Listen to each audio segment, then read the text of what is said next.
Lutuin na po natin, isasawsaw po natin sa itlog.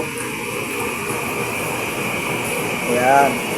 Tapos ang next po dyan, gagawin natin, i-ibay natin, lalagyan natin itong breadcrumbs. Ayan. Papagulugin lang po natin sa breadcrumbs. Pwede rin kayo maglagay ng gaw-gaw.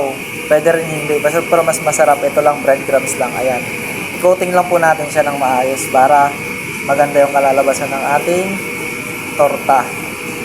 Tortang talong with breadcrumbs. Ayan o.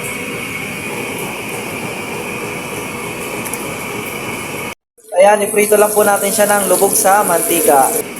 Ayan, kung nakikita nyo, luto na po yung torta natin. Pwede nyo naman po kung gagawin nyo, gusto nyo, gayatin nyo dito para pumasok lahat ng breadcrumbs. Ako naman po, may sa katamaran to kaya eme-eme lang yung gagawin ko. Ang ginawa ko kaya ganyan lang po yung style. At saka yung sobra, syempre ginawa kong torta na may itlog. Ayan, di ba? Simpleng idea lang pero makakapaulam ka na. Yan. God bless everyone. Good morning.